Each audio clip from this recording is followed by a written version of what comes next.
So where are we with the rebuild? We're 4 years on from the first shakes, but I think as John noted, we're only really 3 years on since the last shake at the end of 2011. So, you know, we're actually just starting this process. We're at a point where we're going from that initial recovery phase into what I call a longer-term planning phase for the city. And I think 2015 is very much about that transition process. We've got a general sense of the direction, a general sense of the opportunities, and some of the younger speakers have already spoken about that today.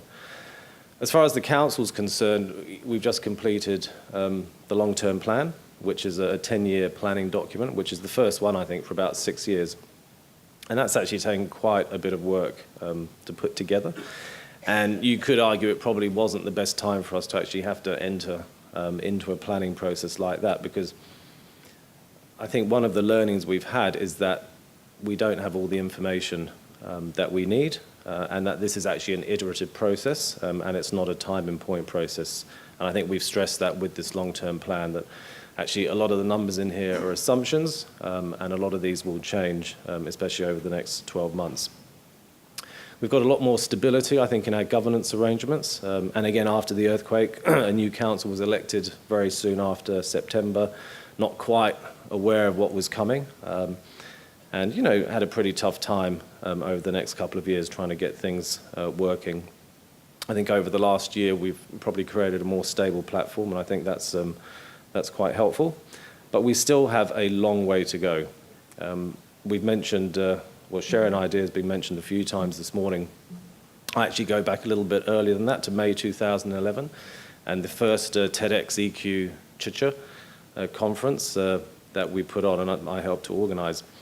And I've been re-watching a lot of the videos from that day. I think John McCrone described it as Christchurch's Woodstock moment, and it was an incredible day, 700 people were there, and when I look at a lot of the new ideas that are going on in Christchurch, a lot of them came out of that day, and a lot of the new organizations can trace their beginnings back to that TEDx conference. And one of our speakers was the former mayor of San Francisco from the '89 earthquake, Art Agnos. And he came over and he gave a lot of his time. He spent a week here in Christchurch. He went up to Wellington to see the minister and people up there. And he turned around and said to me one day, he went, "Raf, he goes, this is at least a 10 to 15 year project, at least." He said I wouldn't be surprised if it took 20 years. And that was based on his experience of what had happened in San Francisco in '89, which was clearly not as bad as we had here. So sometimes I think we're quite hard on ourselves. It is a difficult process. People want things to be done very quickly. But I think we're actually still just clearing away the initial phase. So what are the positive signs? What's in the pipeline?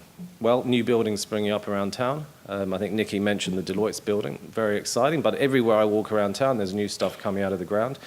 The resource consents we're processing, the numbers are growing all the time. The building consents are going up. So there's going to be a lot of stuff built and appear magically in the central city and all around town over the next year or two. Unemployment is low. The economy is strong. And I think sometimes we underestimate the impact, in a way, the positive impact that the earthquake had on the New Zealand economy. If you look back to the economic data in mid-2010, things were not looking that flash, actually, and it would be quite interesting to model where the New Zealand economy would have been without the positive impact of the rebuild.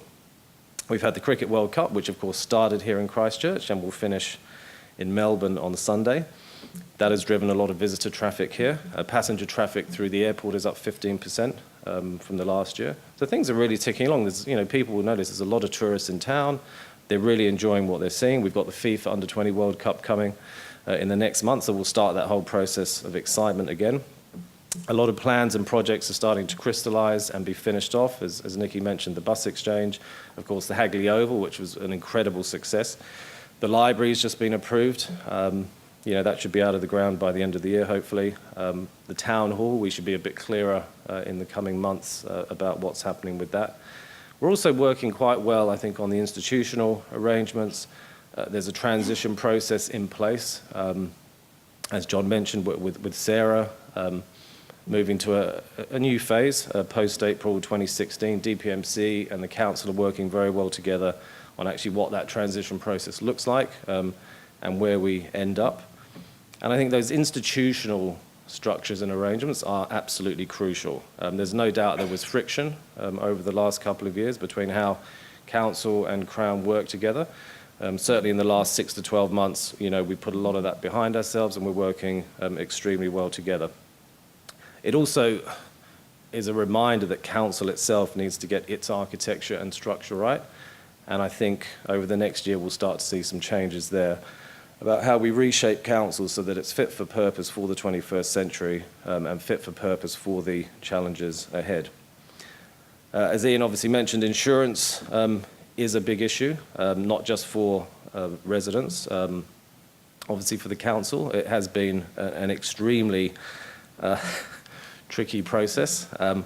Bit of a hospital pass, that one. But we are making progress with that, and I think we will start to see some of that crystallize over the next couple of months, and hopefully by the end of the year, that will be finished. There will be 1 or 2 projects which may end up in the courts because they're just not resolvable between the parties. The financial liabilities of council, obviously that's been a tricky one. And as I mentioned before, I think probably one of the problems was the sense that a lot of these numbers were tied down. The previous 3-year plan, the blueprint, perhaps presented as a done deal, that this is actually what it's going to cost, that it's all funded. It hasn't turned out to be like that. The council has found out that, yes, there's $1.2 billion of funding shortfall, and a lot of that is because the numbers were a bit soft in previous plans. The costs of doing stuff, as everybody knows, is a lot higher now. New costs are being found, new projects are being added, and these numbers add up, and that creates obviously some difficulties.